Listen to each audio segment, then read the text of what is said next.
work on the first 4 strikes from the 5 attack subsystem, the fluid versions.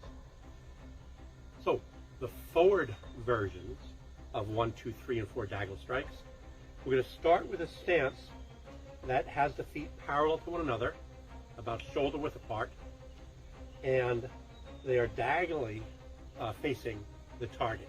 So if where the camera is my opponent, my feet will be lined up this way, the knees are bent.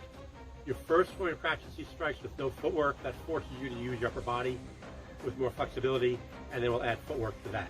So we're going to start with a stick measured for the big insertion system, which is armpit out to fingertip, and the diameter should be so that these 2 fingers touch your palm, but the ring finger does not, and one hand with the bottom.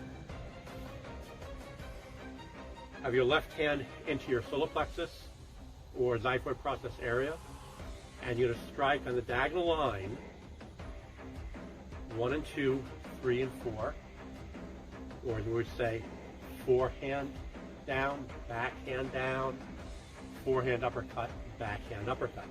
As you do these, I would like you to work on the elbow preceding the motion, then the pommel, then the tip of the stick. So you have different body parts in your visual field kind of pointing at the target before you deliver the tip of the stick.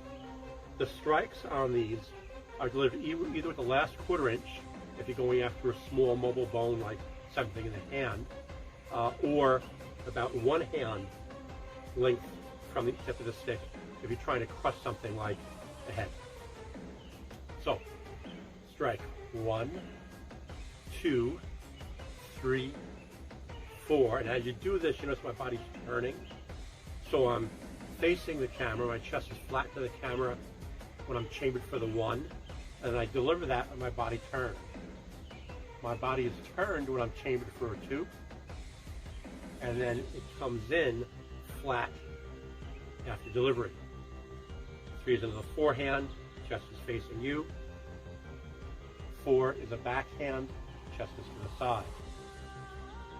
As you do these things, one of the things I want you to keep in mind are try to stay in contact with the trapezius as long as possible, and then deliver the tip of the stick and follow through on the 1 and 2. So the stick does not really ride above your head. If you notice, it's really not coming too far above my eyebrows either. That gives you a very efficient strike. If you look from the side, the feeling should be like you're hammering a nail into a wall and not have the nail get knocked off the wall but get driven directly into the wall. That gives you a very efficient strike and keeps the stick between you and your opponent a larger percentage or a higher percentage of the time of the strike. A true circle, gets your stick out of range of your opponent, and it's not quite as efficient a motion as this elliptical motion of the stick. So it gives you less time between strikes. You're hitting the target faster with an elliptical strike. On 3 and 4, I want you to think more kind of the body mechanics of a boxer's uppercut. You're going to dig down for that and then lift up. This one you are allowed to go and follow through high in the air, give you a good follow through. Later on, you'll see a strike, especially if we have a sword with cutting, slicing, a draw cut, we'll pull in and then back. But for beginners, I really want them to do a full motion cut so they don't lose power. And again, get some body part or another part of the stick in your visual field, in this case the pommel, and then follow that line as you go in. So, face the camera. Notice on 3, I define the line with the pommel of my stick in the visual field, and then I uppercut from there. And just one fluid motion. What I don't want to see is people hitting and then pulling back over their head. That's easy to do with a lightweight rattan.